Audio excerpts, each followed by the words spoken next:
Equivalent circuit और transformer. Transformer कैसा होता है?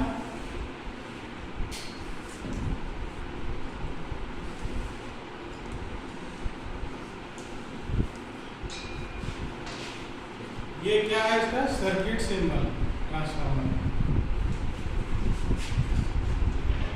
जिस साइड में हम सप्लाई देते हैं उसको कौन सा साइड बोलते हैं? प्राइमरी। और जिस साइड लोड कनेक्ट करते हैं उसको क्या बोलते हैं? सेकेंडरी। ठीक है। इक्विवेलेंट सर्किट जो होता है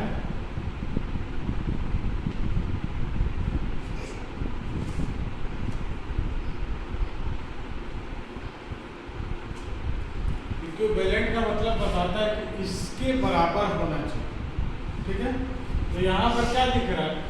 प्राइमरी वाइंडिंग, सेकेंडरी वाइंडिंग, बीच में मैग्नेटिक कोर। तो अभी तक हम लोग देख चुके हैं क्या क्या लॉसेस होता है। लॉस हम लोग को पता है। मेनली लॉस कितना होता है? दो तरह का लॉस होता है।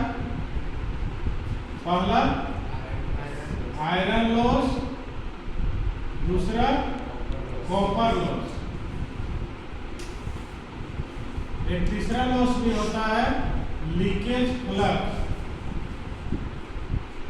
लेकिन इन दोनों के कंपैरिजन में ये कम होता है, इसलिए इसको हम लोग छोटा ट्रांसफार्मर में नेग्लिजिबल मान के चलते हैं, बड़ा में इसको हमको लेना पड़ता है। तो लीकेज फ्लक्स क्या है?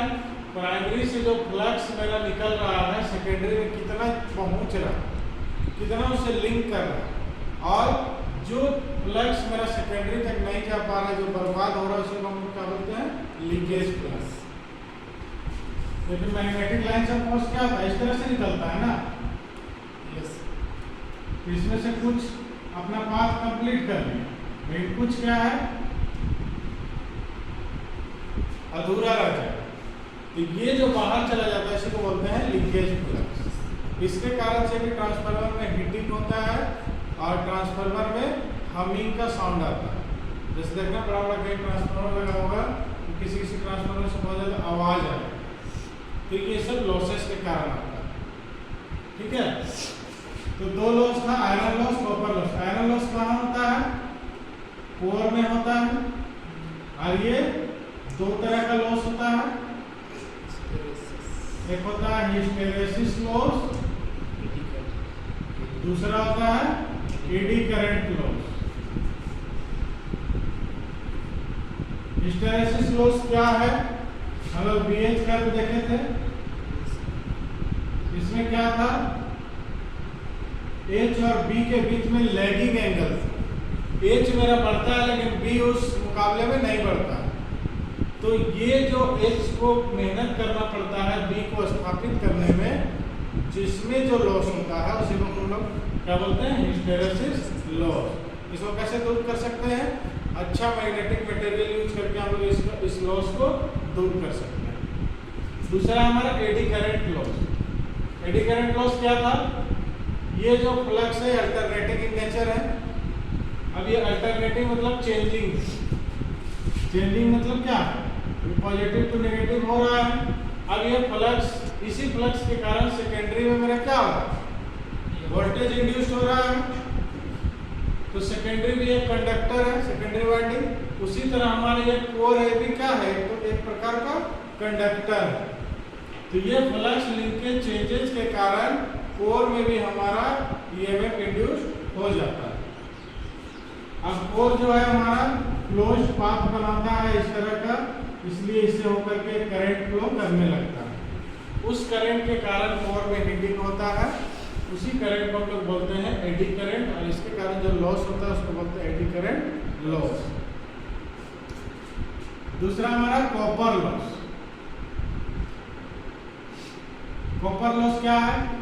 इस वायर में ये जो है वाइंडिंग, ये कंडक्टर का बना हुआ है, चालक का बना हुआ है। तो चालक का अपना कुछ रेजिस्टेंस होता है। उस रेजिस्टेंस के कारण से वोल्टेज ड्रॉप होगा। तो उस वोल्टेज ड्रॉप के कारण जो लॉस होगा उसको हम लोग बोलते हैं कॉपर लॉस। ये होता है I square R loss, P = I² R। तो जब भी हम इक्विवेलेंट सर्किट बनाएंगे तो हम यही देखेंगे कि ये किसके बराबर है। तो प्राइमरी में हमारा वाइंडिंग है, तो वाइंडिंग किससे बनता है? तार से हम लोग बनाते हैं वाइंडिंग, चालक से। तो एक चालक है, तो चालक में क्या गुण होता है? रेसिस्टेंस होता है हमेशा। किसी भी कंडक्टर को अगर हम ले लेंगे तो उसमें अपना रेसिस्टेंस होगा उसका। तो सबसे पहला काम है कि हमें रेसिस्टर बना देंगे, ठीक है, ये प्राइमरी वाइंडिंग के लिए। यहां हम सप्लाई दिए हैं, बस इसी को हम ड्रॉ कर रहे हैं, ठीक है। तो प्राइमरी वाइंडिंग है, तार का बना हुआ है, चालक का बना हुआ है, तो इसका रेसिस्टेंस होगा, कुछ प्रतिरोध होगा। अब इसको हम मोड़ दिए हैं कॉइल के जैसे, तो ये वाइंडिंग बन गया है। तो अगर इसको हम मोड़ के कॉइल का शेप दे दिए हैं, कॉइल का आकार दे दिए हैं, तो ये क्या बन गया? एक प्रकार का इंडक्टर बन गया। इंडक्टर हम लोग देखे थे, स्प्रिंग के जैसा घुमा हुआ रहता है या कॉइल के जैसा गोल गोल घुमा हुआ रहता है। आरएलसी सर्किट में हम लोग देखे हैं इंडक्टर कैसा होता है, गोल गोल कॉइल बना दिए अगर कंडक्टर का, तो क्या बन गया? इंडक्टर बन गया। तो कुछ इसका इंडक्टेंस हो जाएगा। तो यहाँ पर हम लोग क्या करेंगे?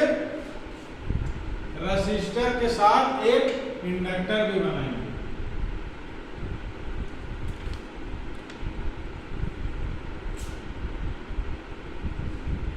ठीक है।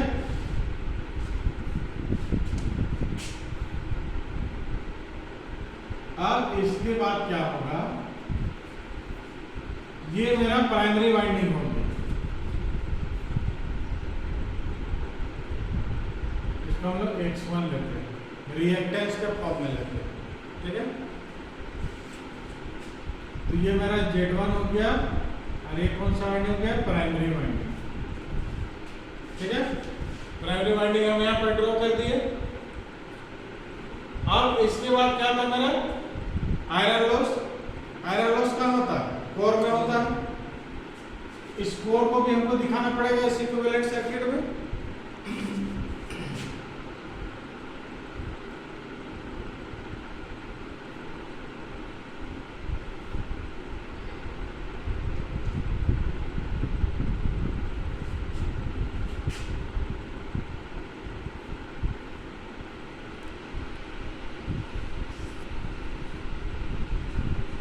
तो ये जो मेरा है कोर लॉस कंपोनेंट पर, एक मेरा हिस्टेरेसिस लॉस दिखाएगा, एक मेरा एडी करंट लॉस दिखाएगा, ठीक है।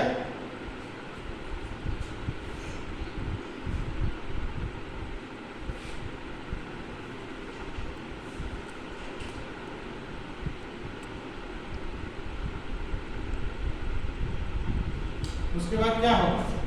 यहाँ फिर एक इंडक्टर होगा ना, इंडक्टर सेकेंडरी वाइंडिंग का, एक इंडक्टर और एक रेसिस्टर। इसका मतलब क्या लिखेंगे? R2 और X2। अब यहाँ पर क्या कनेक्ट रहेगा? लोड,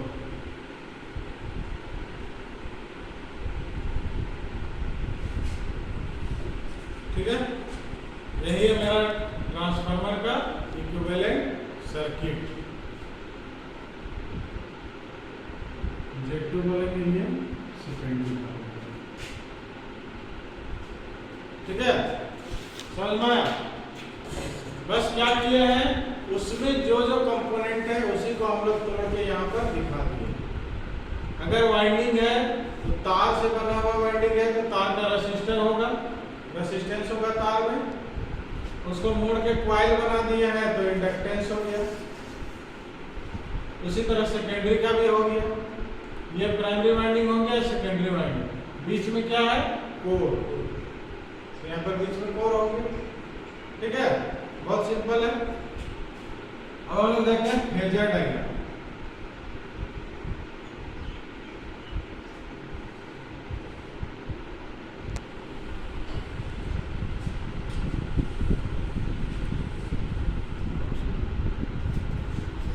जो वैल्यू को सबसे पहले प्राप्त हुआ है हम उसको ड्रॉ करें, ठीक है।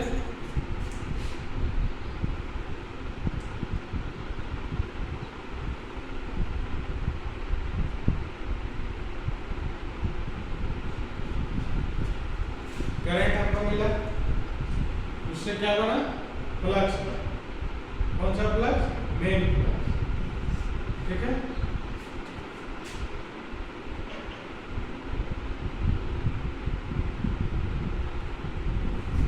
अब ये जो कोर में जो लॉस हो रहा है, ये मेरा एडी करंट जो लॉस है, ये हमेशा इसके 90 डिग्री में रहे, दोनों एक दूसरे। ठीक है, अब इन दोनों का हमको रिजल्टेंट निकालना, मतलब यहाँ पर मेरा करंट है I0, IW और IM है मेरे पास। अब निकालना क्या आपको, I0 निकालना। कैसे निकालते हैं हम लोग, वेक्टर सम में वेक्टर सम करते हैं। क्या करेंगे, IM को यहाँ ड्रॉ करेंगे,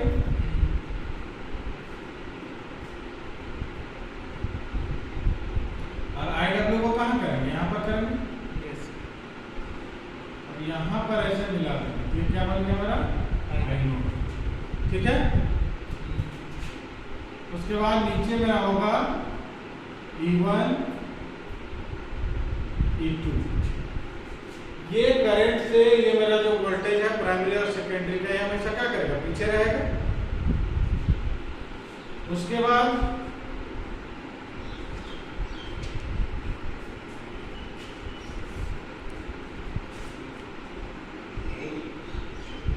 ऊपर जो हम लोग देखेंगे, ये हमारा V1 हो जाएगा। मतलब प्राइमरी में जो इंड्यूस्ड वोल्टेज होगा प्राइमरी वाइंडिंग में, ये V1 कहाँ होगा, ऊपर होगा। तो यही मेरा फेजर डायग्राम है किसका, transformer on no load. No load मतलब इधर कोई लोड नहीं, जो लोड नहीं है इसका मतलब सेकेंडरी करंट होगा, सेकेंडरी पर करंट फ्लो करेगा, नहीं करेगा। तो हम लोग क्या क्या ड्रॉ किए हैं, देखो यहाँ पर सबसे पहले हम लोग IM लिए, इसके कारण से बना IM फ्लक्स, और ये हमारा IW क्या है, ये दोनों के बीच में 90 डिग्री का एंगल। अब IM और IW को वेक्टर सम किए तो हमको क्या प्राप्त हुआ, I0 जो कोर लॉस टोटल करंट, मतलब ये आयरन लॉस करंट, इसी के कारण से आयरन लॉस हो रहा है। ठीक है,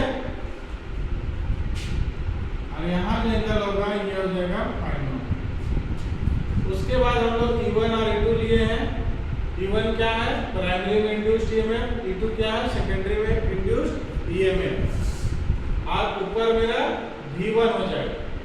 अब यहाँ पर I2 हम इसलिए ले लिए हैं, ये IM क्या हो गया, यही मेरा I1 है, इसी फेज में I1 रहेगा ना, लेकिन I2 यहाँ पर 0 रहेगा। क्यों 0 रहेगा, क्योंकि लोड हमारा नहीं है। हम किसका बनाया है, ट्रांसफार्मर और नो लोड। जब हम लोग देखेंगे लैगिंग पावर फैक्टर या लीडिंग पावर फैक्टर या फिर रेसिस्टिव लोड का, तब हम लोग ड्रॉ करेंगे, I2 ड्रॉ करेंगे, V2 ड्रॉ करेंगे और दोनों का लॉसेस ड्रॉ करेंगे। ठीक है,